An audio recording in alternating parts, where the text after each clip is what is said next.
Жума ичинде өлкө аймагында атталган окуялар жана бүгүнкү күнгө алынган кабарлар түрмөгү менен тааныштырган апталык программасы. Студияда мен Бакыт Бекболсунов. Саламатсыздарбы?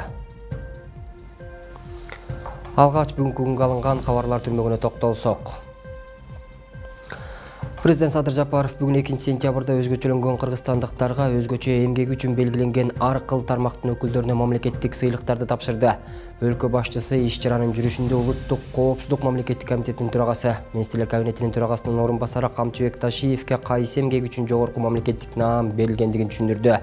Президент өз сөзүндө эгемендүүлүккө ээ болгон мезгилдин соңку жылдарында өлкөбүздө оош кыйыш бир топ көрүнүштөр, эл биримдигине бүлүк салган окуялар болуп кетти. Кара ниет чагымчыл адамдар бир тууган эки элдин ортосуна жийик салууга аракет кылышты. Ал кайгылуу окуялар менен да коштолуп кетти. Бирок шебегени капкага талбагандай эле бул чындыкты дагы жашыра албайбыз. Мына ошондой өлкө башына караң күн түшүп турган маалда кара башын канжагага байлаган, жанын тобокелге салып, чыр чатакты токтотуп, эки элди жараштырган эр азаматтарыбыз болду. Алардын кээ бирлери өзүн баатыр сезгендер ал жакка бармак түгүл караандар да көрүнгөн эмес. Жаңжалды токтотуп, эки элди элдештирүүдө сап башында бүгүнкү күнү Улуттук коопсуздук мамлекеттик комитетинин төрагасы, Министрлер кабинетинин төрагасынын орун басары Камчыбек Ташиев тургандыгын эч ким тана албайт, деди президент. Өлкө башына караң күн түшүп турган маалда кара башын канжагага байлаган, жанын тобокелге салып, чыр чатакты токтотуп, эки элди жараштырган эр азаматтарыбыз болду. Кээ бир өзүн баатыр сезгендер ал жакка бармак түгүл караандары көрүнгөн эмес. Жаңжалды токтотуп, эки элди элдештирүүдө сап башында бүгүнкү Улуттук коопсуздук мамлекеттик комитетинин төрагасы, Министрлер кабинетинин төрагасынын орун басары Камчыбек Ташиев тургандыгын эч ким тана албайт. Муну мен өз көзүм менен көрүп, ошол окуяларга катышкан адам катары айта аламын. Анын буга чейин эл кызматында болуп, эл уулу атанткан иштери да татыктуу бааланып жатканын эл да туура көрүп жүрөт. Бүгүнкү күндө өлкөнүн улуттук коопсуздугун чыңдоо, чек араны бекемдөө жана күч органдарын реформалоо боюнча жүргүзүп жаткан аракеттерин көз жаздында калтырууга болбойт. Мындан сырткары жакынкы эле убактарда азырынча элге беймаалым менин көз алдымда турат, мамлекеттин кызыкчылыгы үчүн чейрек жыл бүтпөй келген зор иштерди бүтүрдү.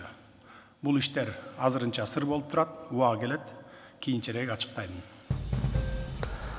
Ноокенде мурдагы күйөөсү бычактаган 24 жаштагы келин каза болду. Бул тууралуу Жалал Абад облустук милициясынын басма сөз кызматынан билдиришти. Маалыматка ылайык 26-сынан 27 августка караган түнү саат 2:40 чамасында Ноокен районунун Кочкор Ата шаарында жайгашкан кафелердин биринин короосунда аялдын киши колдуу болгондугу тууралуу милицияга билдирүү түшкөн. Аталган факты Ноокен райондук ички иштер бөлүмүнүн кылмыштардын бирдиктүү эстерине катталып, кылмыш иши козголгон.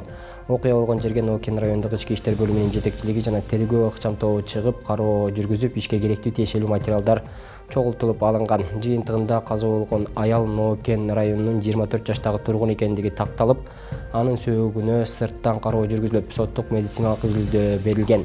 Анын денесинин 17 жерине бычак сайылгандыгы аныкталган. Милиция кылмышка шектүү делген адамды кармашкан. Ал каза болгон аялдын мурдагы күйөөсү Кочкор Ата шаарынын 1989-жылы туулган тургуну болуп чыккан. Шектүү райондук соттун чечими менен 2 айга камакка алынып, Ноокен райондук ички иштер бөлүмүнүн убактылуу кармоочу жайына киргизилген.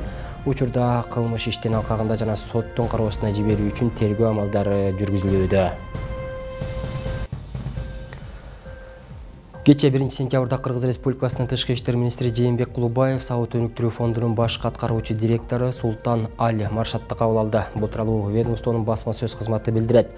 Маалыматка ылайык жолугушуунун жүрүшүндө тараптар Кыргыз Саут мамилелеринин жогорку динамикасын канааттануу менен белгилеп, Саут өнүктүрүү фонду менен биргеликте Кыргызстандагы билим берүү, саламаттыкты сактоо, айыл чарба, инфраструктураны өнүктүрүү жана башка тармактарда ишке ашырылып жаткан долбоорлорду талкуулашты. Кулубаев саудиялык тарапка калктын бакубаттуулугун жогорулатууга багытталган маанилүү социалдык экономикалык объектилерди курууда көрсөткөн колдоосу үчүн ыраазычылык билдирип, Саут өнүктүрүү фонду менен кызматташууну мындан ары арттырууга даяр экендигин билдирди. Өз кезинде Аль Маршат Кыргызстан үчүн артыкчылыктуу өнөктөш өлкөлөрдүн бири экендигин белгилеп, мектеп куруу, жеткиликтүү турак жайларды салуу жана таза суу менен камсыздоо сыяктуу бир катар долбоорлорду биргеликте жүзөгө ашыруу ниетин билдирди. Белгилей кетсек, баш аткаруучу директор Султан Аль Маршат Кыргызстанга Бишкек шаарындагы номер 97 орто мектептин ачылыш аземине жана номер 3 балдар ооруканасынын жаңы имаратынын курулушуна капсула салууга катышуу максатында келген. Ош шаарында учурда билим берүү мекемелеринин курулушу жүрүүдө. Мектеп жана бала бакча тартыштыгы маселесин жоюу максатында калаада социалдык мекемелердин курулушун колго алуу демилгеси ишке ашууда. Республикалык бюджеттин эсебинен 3 мектеп, алардын бирөө жаңы 222-223 кварталга 270 орундуу мектеп, экөө номер 1 Курманжандатка 27 мектепке кошумча окуу корпусунун курулушу жүрүүдө. Каражат маселеси болгондуктан курулуш иштери айрым жерлерде токтоп тургандыгын Ош шаарынын вице-мэри Жасур Азимов билдирди. Ал эми жергиликтүү бюджеттен каржыланып жаткан балдар бакчалары жана кошумча курулуштардын иштери кызуу жүрүп жатат. Учурда бир жаңы бала бакчанын курулушу, 2 кошумча корпустун курулушу жүрүүдө. Жылдын аягына чейин дагы 2 жаңы бала бакчанын курулушу жүрүшү күтүлүүдө. Кичине мектептерибиз токтоп калды. Эми ошо республиканский бюджеттен финансироваться эткен мектептерибиз токтоп калды. Эми садиктерге өтсек, мына Юго-Восток, Исанова 40 өткөн жылы bir садикти салып биз уже тапшырганбыз, ошол жерге дополнительный корпус. Мына кече барып келдик, жакшы. 1,5 ай болду, уже биринчи этажды көтөрүп, плиткасын басып атат, плитасын уже. Балдар жакшы иштеп атат. Кудай кааласа быйылкы жыл бүтүрүп беребиз деди. Эми быйылкы жыл эми аракет кылабыз бүтүрүшкө. Андан сырткары Амир Темурда дагы bir садикке дополнительный корпус ал дагы кетип атат. Ошо садиктарыбыз эми биз местный бюджеттен проблема жок да, эми акчабыз бар, берип атабыз, балдар иштешип атат.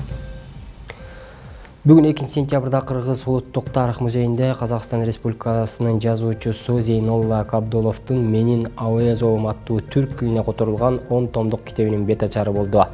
Иш-чарага жазуучу драматург, эл аралык түрк союмунун башкы катчысы Султан Раев, маданият, маалымат, спорт жана жаштар саясат министринин орун басары Чыңгыз Эсенгулов, Кыргыз улуттук тарых музейинин жетекчиси Жылдыз Бакашева жана коомдук ишмерлер, окумуштуулар, маданият өкүлдөрү катышты.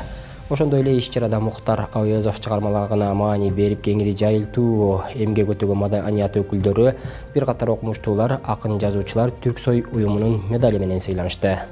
Dünyoluk klasiklerin biri Muhtar Ayöz'ün 125 yıllık marakesinin alkağında Menin Ayöz'üm deyin Zeynel Kabdalov'un kitabın bugün tanıtımını yaptık, tanıtımını gördük. Bu kişi şu Muhtar Ayöz'ün çarmıhçılığın, ömrün, taqdırın, büt bardığın жазған, en bir Muhtar Ayöz'ün жазған kitapların arasından en mıktısı şu kitapta. Ошону биз түрк тилинде чыгардык. Азыр Түркияда аябай жакшы окуп атышат, жакшы мындай резонанс алып атат да. Анан ошол китептин эмесин бет ачарын ушу Кыргызстанда биринчи жолу өткөрүп атабыз. Буга чейин Нур Султанда өткөрдүк. Аябай жакшы деңгээлде өттү. Эми биякта өттү. Ошол эле учурда Мухтар Айбековдун 125 жылына карата ушу кыргыз маданиятына, адабиятына, театр өнөрүнө, сүрөт өнөрүнө чоң салым кошкон биздин маданият ишмерлерин дагы Мухтар Айбековдун медали менен сыйладык. Программабызды улантабыз, эми кезекти кабарчыларыбыз даярдаган баяндарга берсек. PhD докторантура же философиянын доктор илимий даражага ээ болуу мүмкүнчүлүгү өлкөдө 2 жыл мурун башталып, учурда окутуу иштери жүрүүдө. Республика боюнча жалпы 10го жакын университетке лицензия берилген. Анда окуу мөөнөтү 3 жылдан кем эмес мөөнөткө белгиленип, бир нече талаптар менен ишке ашырылат.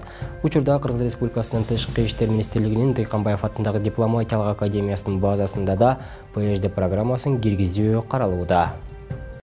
Кыргыз Республикасында билим берүү жаатындагы өзгөрүүлөр 2012 жылы жаңыланып, 2 баскычтуу системага өтүп, учурда бакалавр жана магистратура баскычтарында билим алуудабыз. Эми ошонун уландысы катары PhD докторантура же философиянын доктору илимий даражага ээ болуу мүмкүнчүлүгү өлкөдө 2 жыл мурун башталып, учурда окутуу иштери жүрүүдө. Республика боюнча жалпы 10го жакын университетке лицензия берилген. Анда окуу мөөнөтү 3 жылдан кем эмес мөөнөткө белгиленип, бир нече талаптар менен ишке ашырылат.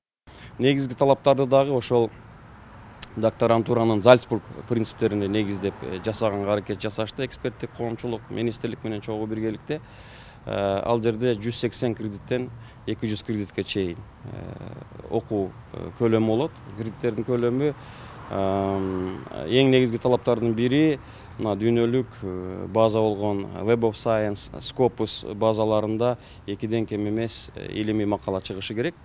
Анан 60 кредит, ошол 180-200 кредит болобу, анан 60 кредитти бул окуу дисциплинарына бөлүнүшү керек, калган кредиттер бул окуганга. Дагы бир негизги талаптардын бирөөсү бул илимий стажировкадан өтүү. Анын ичинде ошол сыртта дагы өлкөнүн сыртында дагы илимий стажировкадан өтүү, 1 айдан кем эмес өтүш керек. Учурда Кыргыз Республикасынын Тышкы иштер министрлигинин Дыйканбаев атындагы дипломатиялык академиясынын базасында да PhD программасын киргизүү каралууда. Анткени эл аралык стандарттарга жооп берген дипломдор керек экенин жана философия докторуна кабыл алууда бюджеттик да орундар каралып, бүтүрүүчүлөргө да өзгөчө статус берилиш керек деген ою менен аталган академиянын ректору бөлүшүп өттү. Анткени PhD же философия доктору эң кеңири таралган аспирантура академиялык даражасы. Докторантураны аяктагандан кийин ыйгарылат. Мүмкүнчүлүк түш керек. Анан дагы кээ бир балдар, аябай таланттуу балдар, каражаты жок балдарга бюджеттен ошондой телеш керек да. Анткени бюджетте азыркы убакта докторантура деген эмеге бюджеттин акчасы бөлүнбөйт. А бирок таланттуу балдар ал кайка барыш керек. Контрактта барыш үчүн алар аябай кымбат баа болуп атат да. Бюджетке дегиш керек. Анан докторантураны бүткөн адистер иштегенде ашу доктор PhD дегенге өзгөчө бюджеттин эмесин бөлүнүш керек да. Анткени азыр кандидат докторуна кошумча акча төлөнөт да, а доктор философия эч жерде эрежеде жок. Окумуштуу болууга кызыкпасаңыз да, докторантурада алган билимиңиз келечектеги карьераңызга жардам берет деген сөздөр илим чөйрөсүндө кеңири айтылып жүрөт. Анын сыңарында 2 жылдан бери дал ушул PhD программасы боюнча окутуу иштерин баштаган Кыргыз мамлекеттик техникалык университетинде философиянын доктор илимий даражасына кызыккандар арбын экени айтылды. PhD докторантура боюнча биздин университетте бүгүнкү күнү 6 программа ачылган. Ар бир программалардын баары биздеги докторлук мектептин ичинде ачылган. Анан ошол жобо бекитилгенде 2 жыл өттү. Ошондон бери ар бир вуздар биздин университеттагы ар бир программаны баардык стандартка туура келген метод менен ачып атабыз. Мисалы, ар бир темада 2 жетекчи болот Кыргызстандан, чет өлкөдөн. Ар бир докторант ошол окуунун ичине 1-жыл теоретикалык окууну өтөт. Экинчиден ошол окуп атканда жок дегенде 1 ай чет өлкөдөн стажировканы өтүп келиш керек. Ошол стандарттар менен биз окууну баштадык. Анан дагы жакшы жери көп бизнес жактан жетекчилер кызыгып атат. Алар ошо PhD докторантура окуп, өзүнүн билимдерин жоготулап, статьялар жазып, ошондой аракет кылып атат.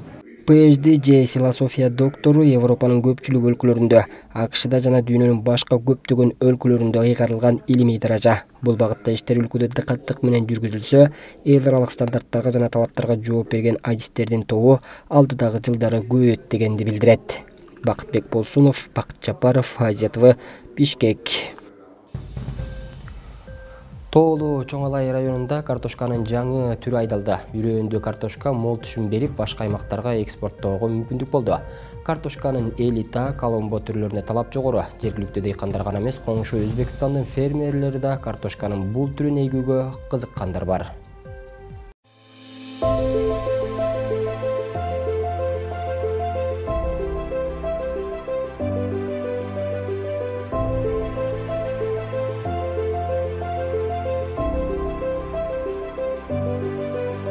Чоң Алай районунун Жекенди айылдын тургуну Немат Садыков көп жылдан бери картошканын ар түрдүү сортун эгип дыйканчылык менен алектенип келет. Чоң Алай районундагы картошка өндүрүү боюнча окууга катышып, агрономдор менен биргеликте жакшы сапаттуу үрөөн алууну үйрөнгөн. Быйыл 2 гектар жерге элита, коломбо жана агата сортторуна картошка айдаган. Учурда үрөөндү картошка эгип, өлкөнү сапаттуу азык-түлүк менен камсыз кылуунун аракетинде. Негизинен эми бул иштерди биз дыйканчылык менен мурдатан эле жасап келгенбиз.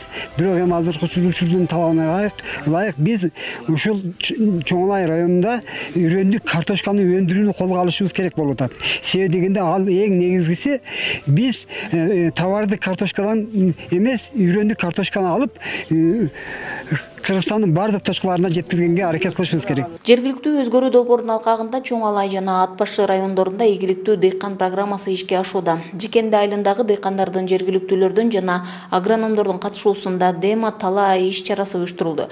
Долбоордун максаты аталган райондор деңиз деңгээлинен 2000 метр бийиктикте жайгашкандыктан алардын мүмкүнчүлүгүн колдонуу, топурагы таза аймакта сапаттуу жана түшүмдүү үрөндү өндүрүү жана экспортко чыгаруу болуп саналат. Научный агрономду алып келгенбиз, ушулар биригип 10 жаңы агротехнологияны да табып чыгышты. Мисалыга кайрак жерде картошка өстүрүү, суу азыр көрүп атасыздар, бир аз тартыш болуп атат. Ошого жаңы технологиялардын бири деп демополиябыз бар, аны да таанышып көрөбүз бүгүн. Андан сырткары экинчи багыты мисалыга мульчирование деп коет, жүндөн колдонуу менен картошканын үйрөндүн ындуулукту сактоо боюнча дагы жаңы нерселерди биргеликте үйрөнүп атабыз. Райондогу түшүмдүү жана сапаттуу картошка өндүрүү долбоорун жергиликтүү бийлик да колдойт. Райондогу дыйкандардын көпчүлүгү картошка эгүү менен алектенгендиктен окутуулар пайдалуу болгондугун айтышат. Адистер жергиликтүү картошканын туура сортун тандап, өткөн жылга караганда көп түшүм аларын айтышууда. Ошондой эле тоолуу аймакта эгилген картошкаларда эч кандай оору жок болот. Жылда кайсыл урукта иш керек, кандай неме. Бул жака кыска мөөнөттүү немелер керек. Эрте пишүүчү картошкаларды сунуш кылабыз да. Узак мөөнөттөөлөр кардын астында калып кетет. Буларды ошо кыска мөөнөттөөлөр дагы өзүнүн мөөнөтүндө мисалы 70-80 күндө 70-80 күндө бул жерде күндүн энергиясы жетишпейт. Ошо 70-80 күндө пишпайт. 90 күн 100 күнгө бара чыккыча элечи уже жерден чыккыча кыйла күн убакыт өтүп кетишет дагы. Бул жерде основной кыска мөөнөттүү неме келет. Азыр мына Араван району, ушу Чоңалай району, Араван районунун элин камсыз кылып атат дүрөө менен, картошка үрөнү менен. Чоңалай районунда өндүрүлгөн картошкага талап жогору. Башка райондун дыйкандары тоолуу аймактын уруктарын алып, түшүмдүү үрөн алууга аракеттенүүдө. Ал эле эмес, Өзбекстандан да кызыккандар бар. Андыктан ийгиликтүү дыйкан долбоору аймактагы айыл чарбасынын өнүгүүсүнө негиз болууда. Гүлжан Ажыматова, Бектур Калыбек уулу, Ош облусу. Байтик Баатырдын 200 жылдыгына жана эгемендүүлүктүн 31 жылдыгына карата Салбурун Федерациясы 2-эл аралык турнирин өткөрдү. Ага 15 өлкөдөн келген жаачылар катышышты. Коңшу өлкөлөрдөн сырткары мелдешке катышуу үчүн алыскы Америкадан бери келгендер дагы бар. Деги эле бул оюн менен дүйнөнүн канча өлкөсү алектенет? Кийинки сюжетте сөз болот.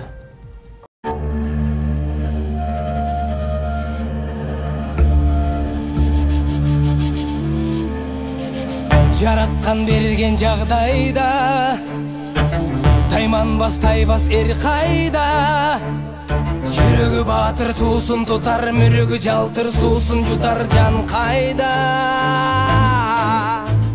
Байтик Баатырдын 200 жылдыгына жана эгемендүүлүктүн 32 жылдыгына карата Салбурун Федерациясы спорттун улуттук түрлөрү боюнча дирекциясы менен биргеликте 2-эл аралык турнирин Чүйдүн Чуңкурчак жайлоосунда атайын даярдалган аянтчада өткөрүштү. Жаачылардын турнири былтыр алгач ирет өтүп, ага 12 мамлекеттен келишкен болсо, быйыл чет өлкөнүн саны 15ке жетип, катышуучулардын саны 150ге чукулдаган.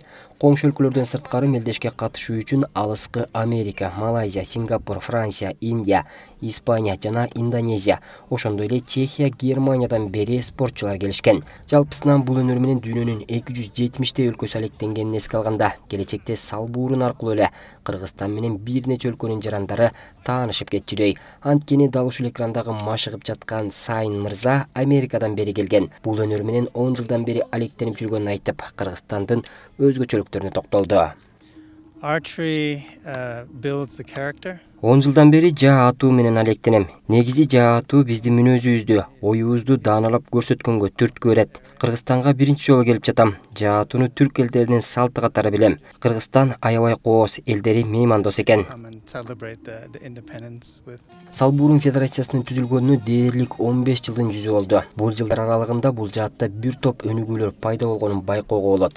Анткени улуттук оюндардын башка түрлөрү илгертен бери үзгүлтүксүз ойнолуп келсе, жаа атуу өнөрү ортодо 300 жыл токтоп калганын федерациянын жетекчиси Алмаз Акун билдирди.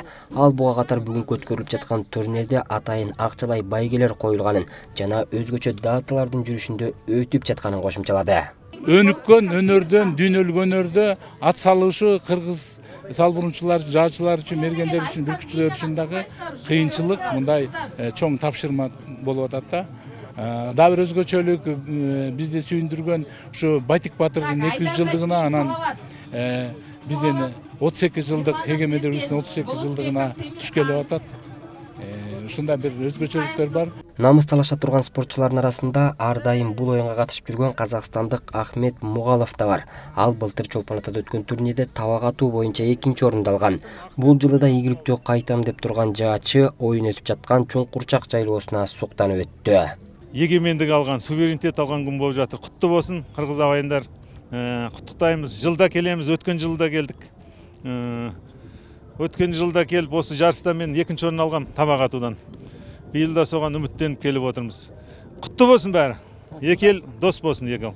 Өзгөчөлүгү мына өтүп жаткан жеринде адеми жер экен, мына Чуңкурчак деген керемет жер мына. О, тамаша. Жаачылардын мелдеши кечээ 29 августта башталган. Бүгүн жыйынтыкталып, жеңүүчүлөр жана байгээлери эртең 31 августта белгилүү болот. Бакытбек Болсунов, Бакыт Жапаров, Азия ТВ, Чүй облусу.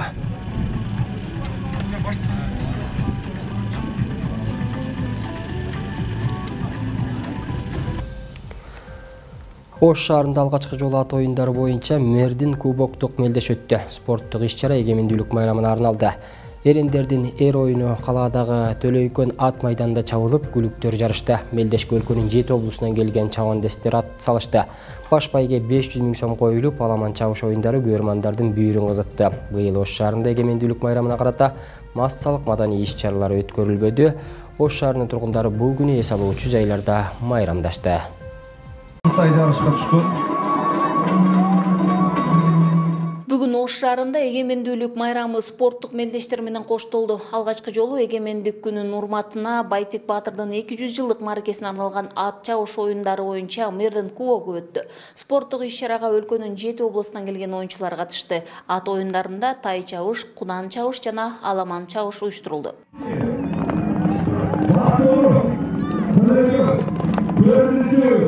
Эреже боюнча оюнда тай чабыш 6000 метр аралыкка, куан чабыш болсо 10000 метр жана аламан чабыш оюну 20000 метр аралыкты басып өтүшү керек болот. Атаандаштарын артта калтырып, маарага биринчи келген чабандестерге Мердин кубогу жана акчалай сыйлыктар тапшырылды. Ат оюндарына жалпысынан 500 000 сом каралган. Бүгүнкү ат оюндары эгемендүүлүктүн 31 жылыгына арналып, Ош шаарынын Мердин кубогу деп аталып өтүп атат. Кыргызстан боюнча региондордон келишти. Ат чабарлар 3 турда болуп атат. Азыр 2 түрү өтүп бүттү. Эми азыр аламан улак бул 20 чакырымда 12 круг менен аяктайт. Аламан чабыштан Чүй облусунун атынан чыккан 14 жаштагы Дөөлөт Тополоңбаев биринчи орунга татыды. Ага Мердин кубогу жана 150 000 сомдук сертификат тапшырылды. Жеңүүчү бул оюнга 6 ай даярданганын айтат. Буга чейин дагы ат чабышка түшүп, уна утуп алганын кубануу менен билдирди. Атың алып кач болуп атан, спокойно болот. Кама отуруп биринчи тездеп табыш керек. Анан кеч керек. Бул ат негизи жакшы ат болчу. Ушу 6-7 айдан бери эле дайындык үстүндөбүз. Ушул байгеге көптөн бери эмгек кылып келебиз. Күнүнө 2 мал тренировкада как спортсмен катары эле. Эртең менен иштетебиз, кечисинде мындай эле бастырабыз да. Биринчиден семиртип, анан кийин ушул состояниега алып келип, анан байгеге чабабыз. Ош шаарынын тургундарын жана конокторунун көпчүлүгү майрам күнү эс алуучу жайларда кезиктирүүгө болду. Кыргызстандын мамлекет эгемендүүлүктү алгандан 31 жыл болуп атат. 31 жылдан бери чоң жетишкендиктерге жетиштик. Өзүбүздүн статусубуз бар, кыргыз деген. Желегибиз, гербибиз бар, кийимибиз бар, каада салт, өзүбүздүн салтыбыз бар, кыргыз деген. Көчмөндөр оюну болуп атат, ар 4 жылда болуп турат го. Бул бир чоң бактылуулук да. Эми бул жөнүндө айтканда, бул кантип жеттик, кантип жашап келебиз, эгемендүүлүк күндөрү баарыбызга көрдүк, бардыгын баштан өткөрдүк. Бул жылдары мына канча нерселер болуп өтүп кетти. Бирок ошондой болсо дагы биз ошо кыргызстандыктар өтө бактылуубуз да. Себеби биз эч кандай кайгыра турган, же болсо көйгөйгө түшө турган иш болгон жок. Жаштарыбыз жакшы иштесин, эл үчүн эмгек кылсын, эли журтубуз тынч болсун, аман болсун, ушу жакшы ийгиликтерге жетсин Кыргызстан. майрамыбыз жалпы кыргыз элибизге кут болсун, төрүбүздө кут айланып турсун, баарыбызга кут жалгасын, майрам насип этип, дайыма тынчылыкта, эсенчиликте, аманчылыкта болойлу. Амин. Быйыл Ош шаарында эгемендүүлүк майрамына карата массалык маданий иш-чаралар өткөрүлбөдү. Токтогул эс алуу жайында шаардыктар үчүн теннис тогуз коргоол, ордо жана аркан тартыш мелдештери өткөрүлүп, жеңүүчүлөр аныкталды. Гүлжан Ажиматова, Бектур Калыбек уулу, Ош шаары. Бул аптага алынган жаңылыктар менен ушулар болду. Ушул жана башка кабарлардын топтому менен 3W Азия ТВ KG сайтынан жана Facebook, Instagram баракчаларыбыздан, ошондой эле YouTube каналыбыздан таанышып турсаңыздар болот. Алдыда аба ырайы жана валюталар курсуна назар салыңыздар. Ал эми мен сиздер менен коштошом. Эми эфирлерден көрүшкөнчө саламатта туруңуздар.